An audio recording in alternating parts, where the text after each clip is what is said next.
अब जनाब आते हैं हमारा दूसरे सेगमेंट की तरफ। एक्सक्यूज मी, सबसे अहम सबसे अहम जिसमें सेगमेंट हम मुल्क के हालात के हवाले से बात करते हैं और जो अहम मौज़ूआत होते हैं, जो मसले होते हैं हमारी आवाम के, उस पर हम ज़रूर बात करते हैं। ज़रूर, और कोशिश यही करेंगे कि इस वक्त जो जारी सूरत हाल है उस पर न सिर्फ बात की जाए इस वक्त बल्कि जो माशी सूरत हाल है यासर, इस पर डोंट यू थिंक हमारी सियासत में बहुत गर्मा गर्मी देखी जा रही है आपने हर बिल्कुल पार्टी सही की कहा। जानिब से। कहीं पे कोई प्रोटेस्ट की कॉल दी जा रही है, हमने देखा मोहसिन नकवी की जानिब से जो भी स्टेटमेंट आए हैं मुल्क के अलावा। तो इन पर बात कर लेते हैं। आज स्टूडियो में हमारे साथ गेस्ट मौजूद हैं अब्दुल रज़ाक बाजवा, रहनुमा सदर जट अलाइन पार्टी, और उनके साथ हमारे साथ मौजूद हैं जावेद सिद्दीकी, तज्ज़ियाकार हैं, वो भी उनसे बात करेंगे। सबसे पहले अब्दुल रज़ाक साहब आपकी जानिब आना चाहूँगी। बहुत शुक्रिया सबसे पहले तो कि आपने हमें वक्त दिया। आप किस तरह देख रहे हैं अभी जो मुल्क के हालात हैं, जो सियासी सरगर्मियाँ हैं, जो गर्मा गर्मी देखी जा रही है, मोहसिन नकवी साहब का स्टेटमेंट आ रहा है, what do you think about this? जी, सबसे पहले तो मैं शुक्रगुजार हूँ आपका और क्या आपके चैनल ने हमें मुझे बुलाया। सुबह बखैर। देखिए जी, मोहसिन नकवी साहब जो हमारे वज़ीर दाखिला हैं, एक बड़ी पोजीशन पर बैठे हुए हैं और उनकी स्टेटमेंट बहुत अहमियत रखती है। अगर हम जैसा सियासी वर्कर जिसके पास सिवाय मतलब एक पाकिस्तानियत की डिग्री के अलावा हमारे पास और कुछ नहीं है, शायद वो भी ये लोग ले लें। तो बस उन्होंने ये कहा है कि जी ये जो मौजूदा निज़ाम है जी, ये बैठ गया है, ये पिप हो गया, ये ख़त्म हो आप मुतफिक हैं इस बात से? और उसी निज़ाम के वो वज़ीर दाखिला हैं। ये है असल सवाल। ये असल बात। जी, देखें कि मैं जिस जगह, जिस इदारे और जिस भी एक चाहे वो कोई कम्युनिटी सेंटर है या बिजनेस सेंटर है, उसका मैं हिस्सा भी हूँ और मैं ये कहूँ कि वो तो एक तो मैं ये कहता हूँ कि उन्हें इस किस्म के अगर अल्फाज इस्तेमाल किए तो सबसे पहले उस जो ये जो सिस्टम निज़ाम तबाह है इससे बाहर आना चाहिए। क्योंकि जी मैं कम से कम इस निज़ाम का हिस्सा नहीं बनता हूँ और क्योंकि मेरी आने वाली नस्लें इस चीज़ का जवाब दे होंगी कि एक निज़ाम तबाह था, बर्बाद था और मैं उसका हिस्सा था। तो बहरहाल उसके बाद फिर एक बहस छिड़ गई, फिर मुख्तलिफ सियासी जमातों की बातें शुरू हो गई और फिर जो कॉम्प्रेस जमातें हैं, नेशनल जमातें हैं, जो पंजाब के हमदर्द हैं वो पंजाब की तकसीम पर चिल्ला उठे, जो सिंध को एक देखना चाहते हैं वो सिंध की तकसीम पर एहतजाज कर रहे हैं और केपी की और बलोचिस्तान तो समझो कि आपने ज़बरदस्ती से अपने साथ, अब उन्हें कोई गर्ज ही नहीं है कि आप 10 सूबे बनाएं, 50 बनाएं, पाकिस्तान का और इसका वाया बढ़ा लें या इसे क्लोज कर लें। वो कहते जाए भाई सिस्टम, वो तो सिस्टम से मुझे लग रहा है जी, खुदा ना करे ऐसा हो। क्योंकि वहाँ की जो सियासी एक्टिविटीज़ हैं, जो सियासी हुकूमतें हैं और जहाँ वो उनकी कोई रोल नज़र नहीं आ रहा है इस मुल्क में और वहाँ के हालात को बेहतर करने में। और रहा खा फिर आपके पास सिंध और पंजाब है, यहाँ पर सियासी जमातें जो हैं वो मशावरत भी कर रही हैं, इस पर एहतजाज भी कर रही हैं, कुछ सियासी जमातें उसकी हिमायत भी कर रही हैं। लेकिन सर मैं क्योंकि सिंध का बासी हूँ, मैं मेरी जाए पैदाइश सिंध है और मेरा मरना जीना सिंध है और मैं मरकर भी यहीं दफन होना पसंद करता हूँ क्योंकि मेरी जाए पैदाइश है सिंध।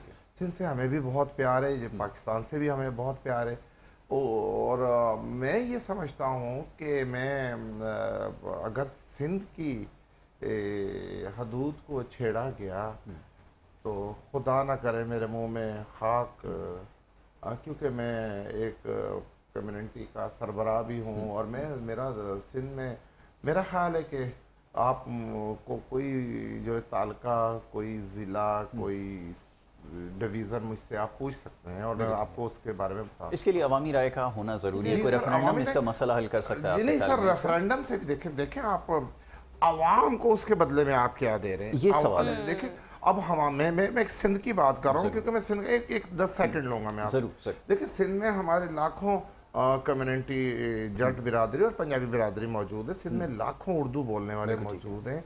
जिस तरह की तकसीम कारी पर बात होती है, जो नफरत के अंगारे निकलते हैं लोगों से, तो मैं तो डर रहा हूँ, अल्लाह ना करे, अल्लाह ना करे, अल्लाह ना करे। तो अगर आप सिंध की तकसीम करते हैं तो कोई 90-47 एक और ना हो जाए। पहले सबसे पहले तो आप ये सोचें इस कत्लो गारत का क्या होगा, लोगों में नफरत फैल रही है, इसका जिम्मेदार, हालांकि मैं बदकिस्मती से अगर तकसीम करेगा तो वो कोई और कुव्वत करेगी। अच्छा, यहाँ के जो हम रिहायशी हैं सर, हम इस तकसीम के बहुत सख्त खिलाफ हैं। हम सिंध की भी तकसीम के खिलाफ हैं, हम पंजाब की तकसीम के भी खिलाफ हैं, ठीक है, हम तकसीम के खिलाफ। माजिद साहब अभी इसके ऊपर बात करता हूँ, क्योंकि हमारा जो असल मसला है वो हमारी गवर्नेंस का है। ये है असल प्रॉब्लम जिसके ऊपर अभी तक बात नहीं हो रही है। वेरी सॉरी कि ये जो हमारे एडमिनिस्ट्रेटिव इश्यूज हैं, हमने इसके ऊपर अभी तक क्या किया है, सवाल ये है असल में। लेकिन चलें, एनी हाउ, ये आपकी एक राय है, आपने कहा। मैं जावेद साहब की तरफ आता हूँ। जावेद साहब ज़रा फरमाइएगा, आपका भी एक सियासी ताल्लुक है, सियासी जमात के साथ आपकी वाबस्तगी है, वो भी सरापा एहतजाज है एक बड़े तवील अरसे से, और मामला आप भी आपके सामने हैं, लेकिन ये खड़े कहाँ हैं, सवाल ये पैदा होता है। चलें अगर इसी पॉइंट के ऊपर थोड़ी सी बात कर लें, मैं आपका एक सॉफ्ट व्यू लेना चाहता हूँ कि अगर इसके ऊपर आपसे पूछा जाए कि आप कहाँ खड़े हैं, तो जवाब क्या होगा? क्योंकि कराची के मसाइल की जब भी बात आती है, हमें ये मालूम होता है कि आपके पास जब आपका दौर इक़्तिदार था तो उस वक्त यहाँ से वज़ीर आज़म भी यहीं से मुंतखब होकर जो है अवाम तक गए थे, मगर उसके बाद कराची के साथ क्या हुआ वो भी हमें याद है। तो इस वक्त कराची के ऊपर अगर बात कर ली जाए, चलें इस टॉपिक से हट के, आप खड़े किधर हैं? यहाँ के जो अमूमी मसाइल हैं, जो सड़कें आपके सामने खुदी हुई हैं, ये जो शहर का इंफ्रास्ट्रक्चर है, इसके ऊपर टेक क्या है, करना क्या है? कोई एहतजाज है, ये क्या है? कुछ अभी तक ऐसा नज़र नहीं आया। गुज़िश्ता रोज़ एक एहतजाज हुआ भी, उसकी नौयत भी अभी तक मालूम नहीं हो सकी कि वो क्या था मामला। तो ज़रा इसके बारे में बताएं। एग्जैक्टली जी, बताइएगा। बिस्मिल्लाहिर्रहमानिर्रहीम। देखें, अभी हम पिछले पहले कई प्रोग्रामों में इसका तस्करा कर चुके हैं कि सिंध में क्योंकि होल सोल जो है एक तवील अरसे से पीपल्स पार्टी की गवर्नमेंट है, और आपने देखा था कि मुशर्रफ साहब के बाद उन्होंने 18वीं तरमीम भी पास की थी और सूबों को एक खुद मुख्तारी दे दी गई थी। तो अब आपको खुद मुख्तारी दे दी गई, आपको पावर दे दिया गया, हुकूमत आपकी, बल्दिया आपकी, सिस्टम पूरा आपके हाथ में है। तो सवाल तो जाहिर सी बात है उससे पूछा जाता है जो एक तवील अरसे से सिस्टम को चला रहा है। हमारी जो गवर्नमेंट थी बीच में आई थी, वो एक मुख्तसर सी मुद्दत उसकी थी, और उसमें आपने देखा, जो मैं अक्सर जिक्र करता हूँ कि कोरोना जैसी आलमी वबा का भी सामना था, जिसमें आपकी पूरी इंपोर्ट एक्सपोर्ट मुतासिर थी। लेकिन अल्हम्दुलिल्लाह उस वक्त भी आपने देखा कि हमारी जो गवर्नमेंट की उस वक्त की जो पॉलिसी थी, उसमें कारोबार अपने उरूज पे, मतलब तारीख के में 6.2 पे चले गए, दाल के रिजर्व भी थे, मतलब इन हालात में भी। और लेकिन जो मौजूदा जो कोई तारीख में कोई वो नहीं है मिसाल, जिसमें मौजूदा जो गवर्नमेंट है जी, ये तो एक तवील अरसे से आ रही है। इसके दौर में तो हर किस्म के जो हालात थे, नहीं, कभी भी नहीं थी। तो कहने का मकसद, अच्छा फिर दूसरी बात ये, उस पर भी इन पार्टियों ने एहतजाज किया। आपने देखा कि महंगाई और बहुत सारी इश्यूज पे, लेकिन एहतजाज से हल क्या निकला?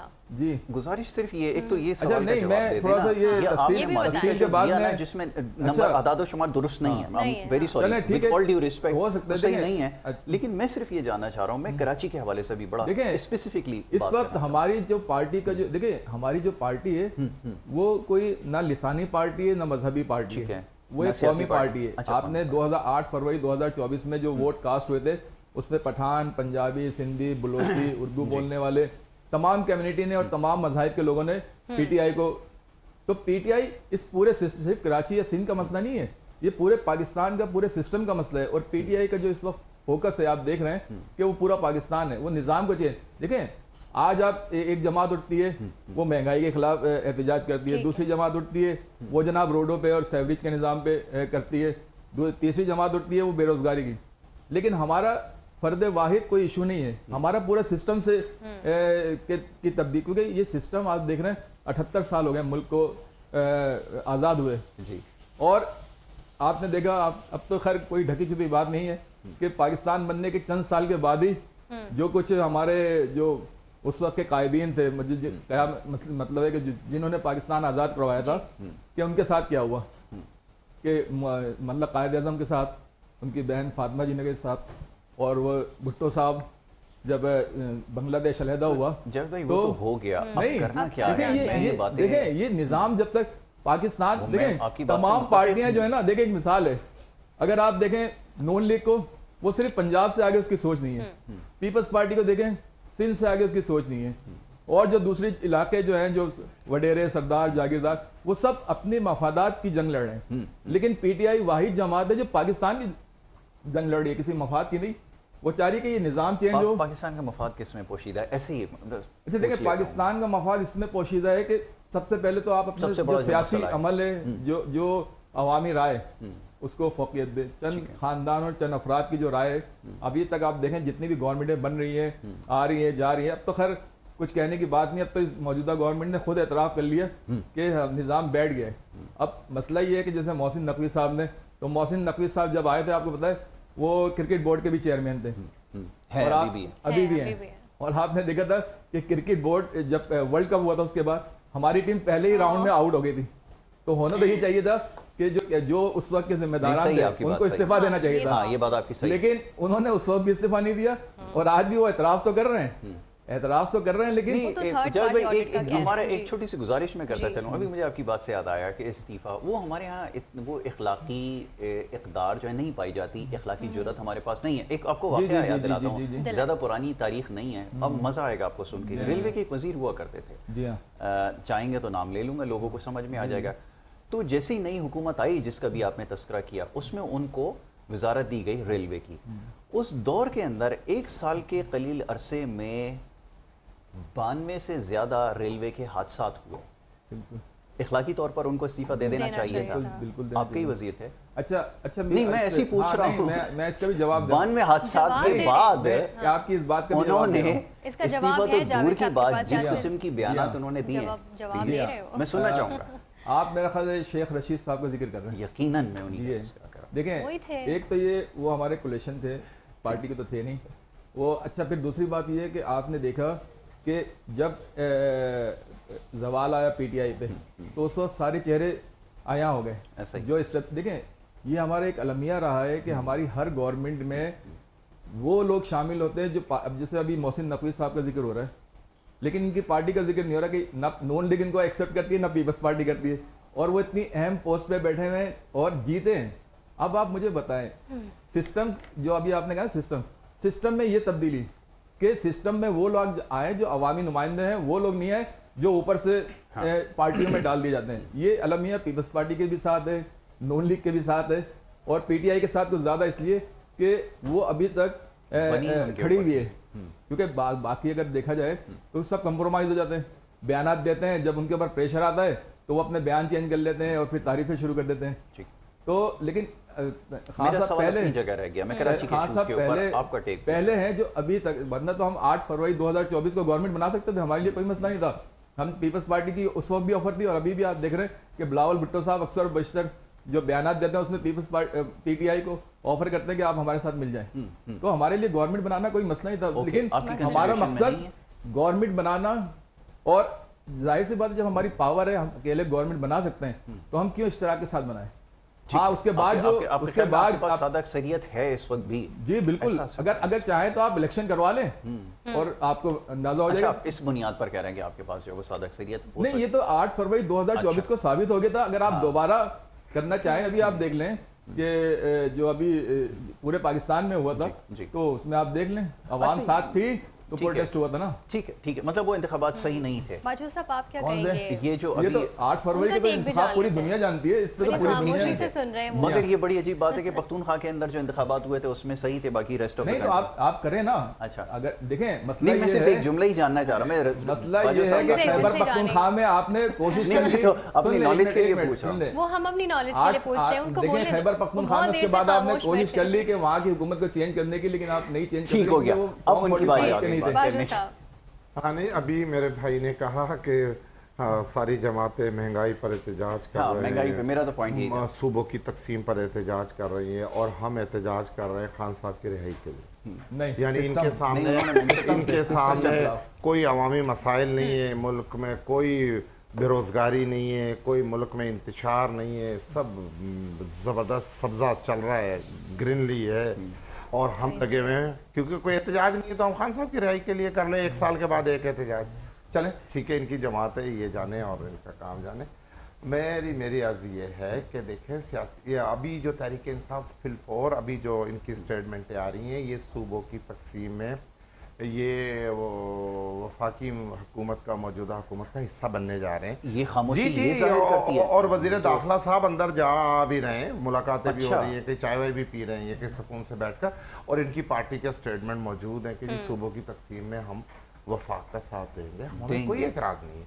मैं तहरीक इंसाफ से नहीं, वो उनके एक्शन से तो नजर नहीं आ रहा। नहीं है, वो कह रहे हैं कि जी अगर खान साहब को आप रिहा करते, क्योंकि इनसे तहरीक तो चल नहीं रही, ये कह रहे हैं, देखें अच्छा, तहरीक इनसे चल नहीं रही है, सियासी तरबियत इनके पास है नहीं है, हा हू करते हैं 10 मिनट के लिए, भाग धिंकड़ा फलाना, 2 आंसू गए, 2 फोटो खिंचवाते हैं गिरफ्तारी का, वो गए और वो गए, फिर घर पे जाके बताते हैं कि जी हम खान साहब को रिहा करवा करने की कोशिश की, लेकिन थोड़े से रह गए, आइंदा 10, 15, 20 मिनट में वो रिहा हो जाएंगे। नियत पे बराह रास्त शक किया जा रहा है उनकी। देखें सर, सियासी कारकुन जो होता है उसकी सियासी तरबियत होती है। मैं आपको बार बार कह रहा हूँ, आप पाकिस्तान की जो वफाक पे यकीन रखने वाली 2 बड़ी जमातें हैं, मैं मुस्लिम लीग नून को भी कहता हूँ और पीपल्स पार्टी को कहता हूँ, आप ये देखें जब हम पर बुरा वक्त आया, हमारे हजारों कारकुनान ने कोड़े खाए, फांसियाँ खाई, जिला वतनियाँ बर्दाश्त की, ये पाकिस्तान पीपल्स पार्टी का रिकॉर्ड है।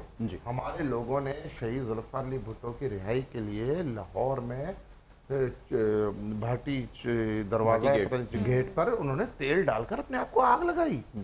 फैसलाबाद में उन्होंने घंटा घर में हमारे पार्टी के कारकुनान ने भुट्टो साहब की रिहाई के लिए, उनसे वो इश्क करते थे और वो रिहाई बन नहीं पा रही थी और ज़ियाउल हक के दिल में कुछ और था।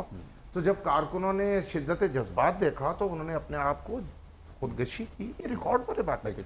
तो सर देखें, फिर हमने कंटिन्यू तहरीक चलाई, मोहतरमा बेनज़ीर भुट्टो साहिबा जिला वतन हुई, हमारी पूरी क़यादत जिला वतन हुई।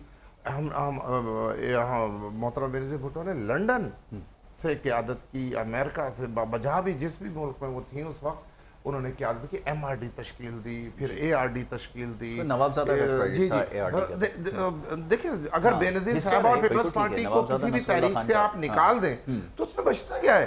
टांगा पार्टी नहीं, वो तो अब बाजू साहब मैं चला जाएगा। मुझे याद है कि मैं तहरीक इंसाफ के दोस्तों को ये कहता हूँ कि जो हुआ सो हुआ, आप अपने कारकुनान को एक कंटिन्यू एक एहतजाज करें, असम्बली में दीगर सियासी जमातों के साथ बैठें, उनके साथ अपना रिलेशनशिप बेहतर करें और आप अपना रोल प्ले करें। स्पेस तो देनी पड़ेगी ना, लेकिन स्पेस तो कोई देने के लिए तैयार नहीं सर है ना। वजीर दाखिला जा रहा है अडयाला, वहाँ चाय पी रहा है, तो किस लिए गया है? वो जेल के विजिट के लिए तो नहीं गया।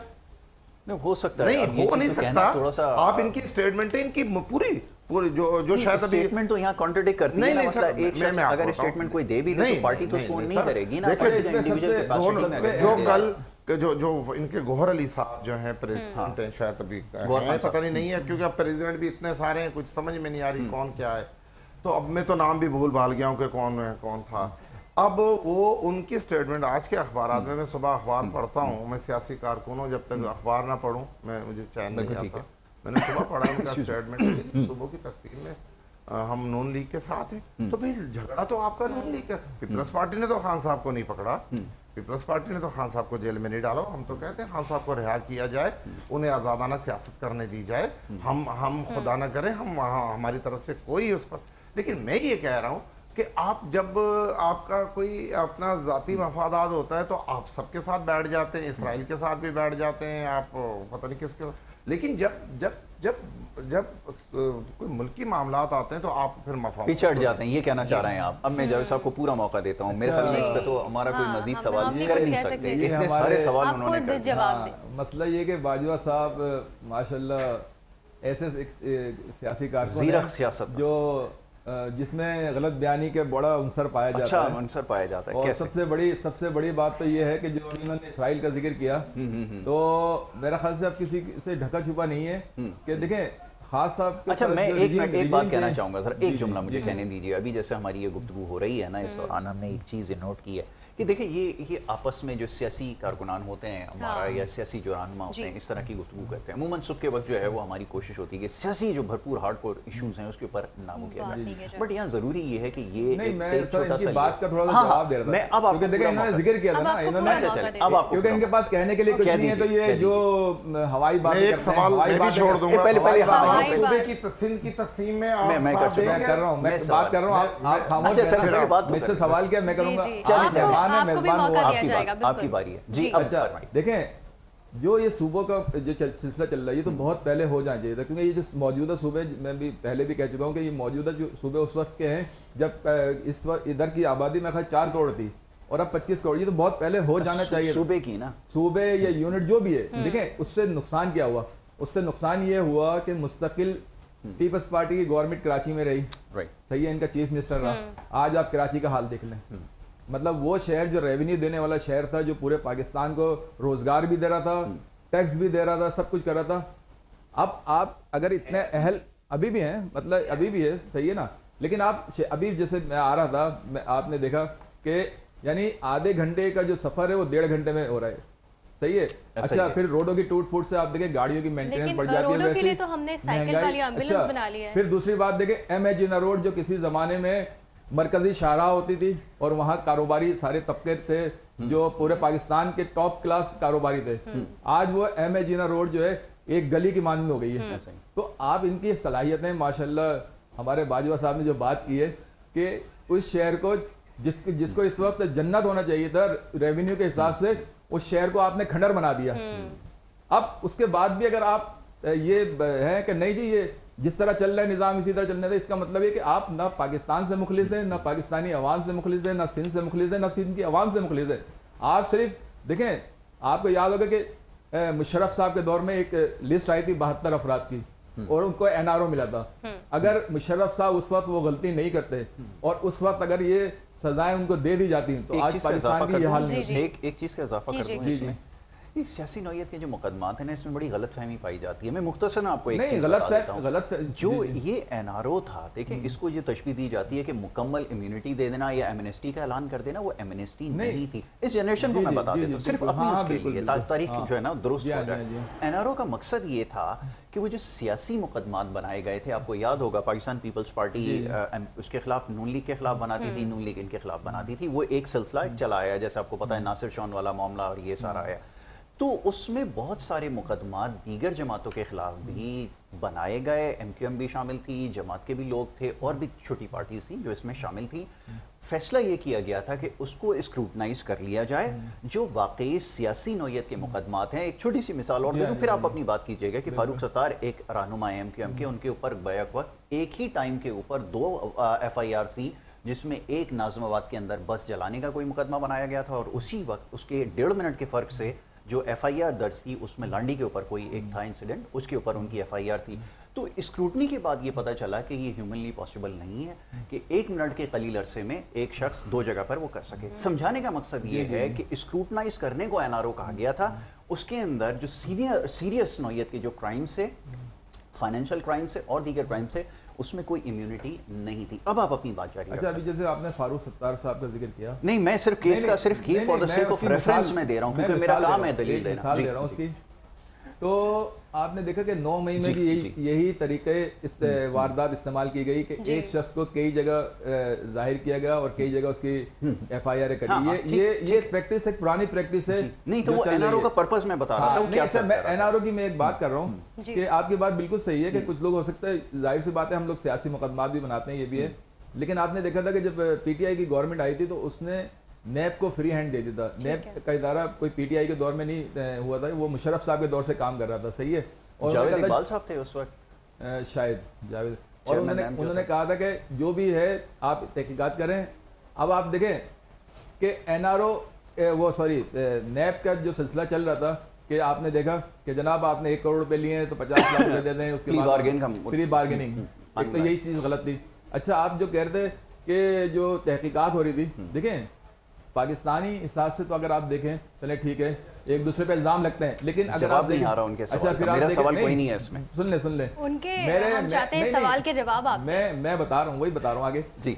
टाइम हमारे पास शॉर्ट है। दुबई लीक्स आया, विक्की लीक्स आया, पनामा लीक्स आया, उसमें किसकी जायदादें निकली, किसके बैंक बैलेंस निकले। आपको याद होगा शायद उस वक्त स्विट्जरलैंड की गवर्नमेंट ने कहा था मुशर्रफ साहब को कि आप मुकदमे की कॉपी भेज दें और जो पीपल्स पार्टी के जो क़यादत है उनकी जो अकाउंट्स हैं, लेकिन मुशर्रफ साहब ने आखिरी वक्तों में जब बेनज़ीर साहिबा से कंप्रोमाइज़ हो गया था तो फिर वो केस ख़त्म कर दिया था। ये तो देखें, ये कॉम्प्रोमाइज़ हो गया था, जाहिर सी बात है, कंप्रोमाइज हुआ तो केस खत्म हुए थे ना, वरना तो वो जाता और सारा पैसा। अच्छा, आप देखें सवाल क्या था। अच्छा, अब आप देखें जवाब क्या है। अब आप देखें, अब ये तो इनकी अब बात मुकम्मल कर लें। अब खान साहब ने के ऊपर कौन सा केस है कि जनाब वो जो मलिक रियाज साहब का जो पैसा आया था वो जो सुप्रीम कोर्ट में है, वो सुप्रीम कोर्ट में क्यों है, वो वफाक का क्यों। मतलब आप देखें, एक पार्टी का पैसा यहाँ से जा रहा है, उसके शवाहिद मौजूद हैं, और एक पार्टी के दौर में पैसा पाकिस्तान में आ रहा है, तो मुकदमा किस पे बन रहा है, जो पैसा पाकिस्तान में आ रहा है जो सुप्रीम कोर्ट में, वो जा किसके पास रहा है, वो वापस किसके पास जा रहा है। नहीं, देखिए मैं एक चीज और सुन, मेरी गुजारिश हमारा मैं ये चाहूंगा, देखिए जो पैसा सर लंदन से वापस आया और हुकूमत पाकिस्तान को दिया, उस वक्त के प्राइम मिनिस्टर को दिया, उसने वो पैसा उठाकर किसको दिया, ये प्रॉब्लम है कि वो है कि देखें उसी को दे दिया, उसी को दे। आप नहीं, आप ये बताएं कि जो पैसा पाकिस्तान से जाता है, ये कंसर्न वो पाकिस्तान को नुकसान है जो पाकिस्तान में आ रहा है, चाहे वो सुप्रीम कोर्ट में आ रहा है, ये वफाकी गवर्नमेंट पे आ रहा है, पैसा आना नुकसान है या पैसा जाना नुकसान है, सिर्फ एक सवाल का जवाब है। ये बात सही है, चलिए तो कौमी खजाने में जाना चाहिए था। मसला ये है कि कौमी खजाना लूट के बाहर चला जाता है, वो तो मलिक रियाज को वापस कर कुछ नहीं है, और जो पैसा आ रहा है, अब पूरी देखें, फिर पाकिस्तान की पूरी आवाम ने 8 फरवरी 2024 को एक फैसला दे दिया कि कौमी जमात और सबसे मकबूल जमात जो है वो पीटीआई है। अगर ऐसा नहीं होता तो ये आज अपनी शिकस्त का एतराफ नहीं करते, मुल्क के दिवालिया होने का एतराफ नहीं करते। आज आप देखें फॉर्म 45 जो हम कहते हैं, पता नहीं हम किस मौजू पे बात कर रहे हैं, सॉरी। अच्छा, मुझे समझ में नहीं आ रहा, आपको समझ में नहीं आएगा, आपको सिर्फ डॉलर समझ में आता है और कुछ समझ में नहीं आता, इसलिए आपको समझ में नहीं आएगा। असल मसला ये है कि इस निजाम को तब्दील होना है। देखिए, पानी का मसला, सेवरेज का मसला, रोड का मसला, अमन का मसला, होगा लूट। सर ये तो 40-50 साल से यही काम कर रहे हैं, इनसे काम होगा। तो फिर आपसे क्यों नहीं हुआ? हमें आने तो दें, हमें आने क्यों नहीं दे रहे, हमें आने लेकिन जिस मुद्दत में आप थे उस मुद्दत में हो नहीं सकता था। ये इतने बड़े मुकदमा में इसके लिए टीम को मौका दे दें। अब जो मुल्क जिस मुकाम पे पहुंच गया वो उससे भी ज्यादा बदतर हो रहा है। टीम ए कम से कम एम्बुलेंस तो बना रही है, साइकिल वाली एम्बुलेंस बना रही है। मैं यही अर्ज कर रहा हूं, इधर सिर्फ डॉलर की बात, किसी भी काम करने से पहले, किसी भी काम को शुरुआत करने से पहले उसका सीखना बेहद जरूरी है। मैं यही तरीके से, हम तो सियासत सीख रहे हैं, आपने तो लूट मार सीख ली ना, आपका तो आप पहले कोई वर्कशॉप ज्वाइन करें, वहां आप ट्रेनिंग लें। यार आप क्या बात है, टीवी चैनल पर लोग हमें देख रहे हैं, नेशनल चैनल है, बहुत बड़ा चैनल है यार, बिल्कुल चैनल है, क्या जवाब दे रहे हैं, क्या बातें जानते हैं आप, लोगों को जानते हैं। अब्दुल रज़ाक साहब, हमारे पास वक्त बहुत कम है, हम ये शेफ की जानिब जाना है, बड़ी देर से इंतजार कर रहे हैं, वो देख रहे हैं माहौल थोड़ा गर्म है, तो वो शेफ जो अपनी बातों से यहाँ पे फ्रेशनेस फैलाते हैं ना, उसकी तरफ हम जाएंगे। शेफ जी शेफ जी बिल्कुल, thank you so much once again. हमारे नाज़रीन, इस इंतज़ार की घड़ियाँ हो गई ख़त्म, अब है एनर्जी बूस्टर टाइम। जी हाँ, बिस्मिल्लाह करते हैं। अब आपके सामने ये चिकन उड़ता हुआ जाएगा माशाल्लाह बादलों के बीचों बीच। बिस्मिल्लाह रहमान रहीम। ये देखिए माशाल्लाह, सबसे पहले मैं आपको नाज़रीन बता दूँ, जो चीज़ दिखने में अच्छी है ना, वो ऑलमोस्ट खाने में उतनी अच्छी होगी। मेरी कोशिश है जो चीज़ बनाऊँ कम से कम इस महंगाई के तूफान में, कम से कम बजट में बनने वाली देसी चिकन विंग्स तैयार हो चुके हैं। ये देखें, वाह, ओ यस, ये देखें ज़बरदस्त, ये चटखारेदार, जायके से भरपूर, और अपने घर में ना सिर्फ बच्चे, बूढ़े, जवान, स्कूल खुल चुके हैं, उन सब के लिए अब वो माएँ और बहनें जो अपने बच्चों के लिए ब्रेकफास्ट के लिए बना के बच्चों को दे सकती हैं, कम से कम बजट में झटपट बनने वाली ये रेसिपी है। ये देखें, बिस्मिल्लाह रहमान रहीम। वाह वन, ये बिल्कुल ज़बरदस्त लज्जत से भरपूर। ये देखिए, वाह, आपके सामने मैंने ज़बरदस्त एक गार्निश की है, कोशिश करता हूँ रोज़ाना। ये देखें, ये देखें, वाह, ये देखें, वाह, ये ऑलमोस्ट इंतज़ार की घड़ियाँ हो गई ख़त्म।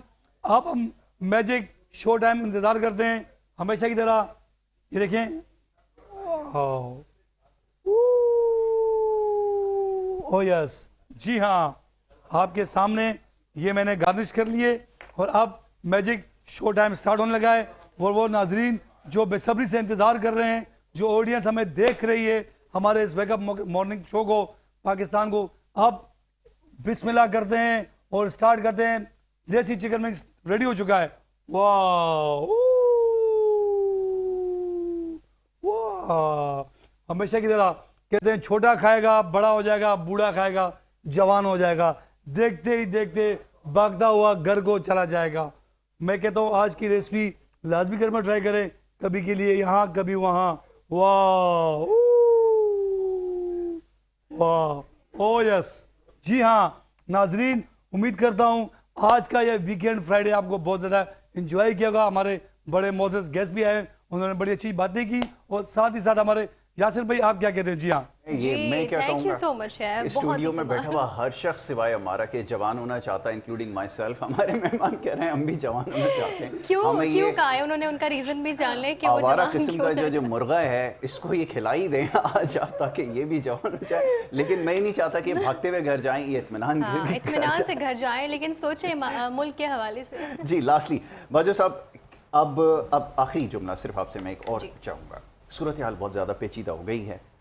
हुकूमत की जो पॉलिसीज़ हैं वो वक्त शायद आ चुका है कि जो लोग हैं और दीगर सियासी जमातें हैं जो इस वक्त इक़्तिदार का हिस्सा नहीं हैं, वो लोगों को सड़कों पर लाने पर मजबूर हो चुकी हैं। और लामहला ऐसा महसूस होता है कि इसमें अब वो शायद काफ़ी हद तक कामयाब भी हो जाएंगे। और कुछ खामोश क़ुव्वतें भी हैं जिसको हम नज़रअंदाज नहीं कर सकते। अगर वो इन एहतजाजों का हिस्सा बनेंगी तो फिर ये जो सैलाब होगा ये सारी जमातों को, सारे ऐवानों को बहा कर ले जाएगा। क्या इसको हम मद्देनज़र रखते हैं या हमारी सियासी जमातें सोच रही हैं कि उनके लिए थ्रेट है या नहीं? आखिरी जुमला। या फिर मैं एज ए सियासी कारकुन जितना मेरे पास एक्सपीरियंस है या जो कुछ मुझे आता है, बंदा अपने इल्म के मुताबिक ही बात करता है ना, ठीक है, उससे ज़्यादा बढ़कर तो नहीं करता। लेकिन मैं ऐसा कुछ नहीं देख रहा हूँ। अवाम में सकत नहीं रही है। आवाम को महंगाई ने, करप्शन ने कर दिया। आप यकीन करो, आपको बच्चों की फीसों की फिक्र है, आपकी बिजली कट चुकी है या कटने वाली है, आपके यहाँ गैस है या नहीं मुझे नहीं पता, आपके पास सड़क है या नहीं है। आप यकीन करें, लोग अपने बच्चियों का, अपनी वाइफ, जो हमारी एक रवायत है कि भाई हम माँ जो है वो जेवरात कुछ अपनी बेटी के लिए रख लेती है, वो बेचती नहीं थी। लेकिन मैं इस टीवी चैनल पर कह रहा हूँ, खुदा की कसम मैं उन लोगों को जानता हूँ, उन माओं को मैं जानता हूँ जो अपना जेवर बेच कर अपने बच्चों की फीसें भर रही हैं। इस कौम में सकत नहीं है, इस कौम में सकत नहीं छोड़ी। इस मौजूदा निज़ाम ने उन्हें इतना कमज़ोर कर दिया है कि आप यहाँ पर बैठे हुए, मैं दावे से कहता हूँ कि आपके दिमाग में भी आपकी फैमिली की बातें चल रही होंगी, यार यूँ करना है, यूँ। जब आप मेंटली तौर पर आप दुरुस्ती नहीं है, आप किस तरह, मैं नहीं समझता जी किसी भी सियासी जमात में अब वो हिम्मत है कि वो अब ये देखें ना, वफाकी हुकूमतें और मौजूदा निज़ाम क्यों आवाम को चैलेंज करता है। सुबह पेट्रोल महंगा, शाम को 1 रुपया कम, सुबह को फिर 5 रुपये ऊपर, डीजल ऊपर, खाने पीने की एशिया ऊपर। आप देखिए बिजली के बिलों में महंगाई, गैस आपको ना देकर आपसे बिल लिए जा रहे हैं, यानी गैस नहीं दे रहे हैं, लेकिन बिल दे रहे हैं। हाँ जी, आपके ऊपर कितने टैक्सेस लगा के बिजली ऐसे हो गई है कि जिसके घर पर आ रही होती है, हम जरा देखते हैं यार बंदा कोई हमें कोई खासा ही बासर लग रहा है, हमें बिजली आ रही है। तो ये ख्वाबी चीजें बन गई हैं। मैं अगर आवाम चाहे, हमेशा से हम जिन सीनियर सियासतदानों का हम शागिर्द रहे, उन्होंने कहा है कि हमेशा इनकलाब गरीब लाते हैं, अमीर ज़्यादा कभी नहीं लाते। ठीक है, उन्हें 500,000 रुपए किलो आटा महंगा नहीं लगेगा। अगर गरीब इस मुल्क के उठेंगे अपने हकूक हासिल करने के लिए, और इन लुटेरों को ये जो करप्शन के अंबार लगाकर अपने महलात बना रहे हैं, जिनके बच्चों के पीछे 4 पुलिस की मोबाइल प्रोटेक्शन के लिए चल रही हैं, आप उन्हें नहीं रोकेंगे, ये माशरा दुरुस्त नहीं होगा, सवाल ही पैदा नहीं होगा। ये हुकूमती टीम वो भी वही दुहाई देती हुई नजर आ रही है, तो फिर सवाल किससे करें, किससे मुंसफी चाहें, ये तो फरमाइए। देखें, मसला ये है कि अभी जैसे बाजवान साहब ने कहा कि आवाम नहीं उठेगी, तो शायद ये देख नहीं पा रहे कि आवाम तो उठी है। अभी 2 दिन पहले जो आपने देखा पूरे पाकिस्तान में प्रोटेस्ट हुआ, तो उसमें आवामी थी, उसमें कोई वो नाजात थी। जहाँ तक इमरान खान साहब के बारे में जो प्रोटेस्ट होता है, तो देखें ये पहला सियासी कैदी है कि जिसके ना बहनों से मिलने दिया जा रहा है, ना वकीलों से मुलाकातें हो रही हैं, ना किसी और से मुलाकातें हो रही हैं। देखिए पाकिस्तान की पूरी तारीख उठा के देख लें, चाहे छोटा कैदी हो चाहे बड़ा कैदी हो, एक कानून के रूल के मुताबिक उससे मुलाकातें होती रहती हैं। लेकिन एक जो मैं इजाफा कर दूं रिकॉर्ड की दुरुस्तगी के लिए थोड़ा सा और वो कर देते हैं। मोहतरमा बेनज़ीर भुट्टो के जब वालिद जेल में थे तो कई माह के बाद उनको जो है वो मौका दिया जाता था, और बिल्कुल इसी तरह जब आसिफ अली जरदारी साहब जब जेल में थे तो उस वक्त भी, सिर्फ रिकॉर्ड की दुरुस्तगी के लिए मैं बता रहा हूँ, इसका मकसद ये नहीं है कि मैं कहीं इसको वो कह रहा हूँ, लेकिन सिर्फ ये बात याद रहे कि जो सियासी नौयत के मुकदमात या कैदी होते हैं उसमें मुलाकातों में कई माह का भी जो है वो ब्रेक। बाकी आपकी भुट्टो साहब के जिक्र कर रहे हैं तो उस वक्त कोई सिविल गवर्नमेंट नहीं थी, कोई सियासी गवर्नमेंट नहीं थी, बल्कि वो मार्शल एडमिनिस्ट्रेटर था। और आपको पता है कि जब मार्शल का दौर होता है तो उसमें सियासतदानों की नहीं चलती, बल्कि जो डिक्टेटर होते हैं वो अपनी मनमानी करते हैं। और अभी भी सर 14 साल आसिफ अली जरदारी जेल में रहे हैं, उनकी औलाद जेल में हुई है, क्या बातें कर रहे हैं आप? अच्छा 14 क्यों आप मुझे बोल रहे थे ना, अच्छा बोल लिया अपना काम। क्या कह रहे हैं? जी जी मसला ये है कि आसिफ अली जरदारी साहब जेल में थे, ठीक है। आप खबरों के जो एडिटर हैं उनका एक बयान आया था और उन्होंने टीवी इंटरव्यू में कहा था कि जब मैं उनसे मिलने गया तो मुझे रोका गया, फिर जब अंदर से आई तो फिर मुझे जेल में नहीं, जेल के पीछे एक बंगला था वहाँ ले जाके वहाँ मुलाकात करवाई गई और वहाँ कुछ आर्टिस्ट अदाकाराएं भी थी। देखें ये सब ये देखें, मैं एक बात कर रहा हूँ, जिस तरह ये बात कर रहे हैं इसी तरह मैं जवाब दे रहा हूँ। देखें इसको छोड़ दें, आप इसको आप छोड़ दें कि क्या हुआ क्या नहीं हुआ। अगर आप चाहते हैं ये निज़ाम सही हो जाए तो यहाँ पे अवामी राय को मौका दें। जो देखें इस निज़ाम को आपने चला लिया 78 साल, और 78 साल के बाद आप देखें बांग्लादेश जैसा मुल्क भी आपसे आगे निकल गया, इंडिया जिसकी आबादी बहुत ज़्यादा है, मज़ाहिब बहुत ज़्यादा है, वो भी आगे निकल गया।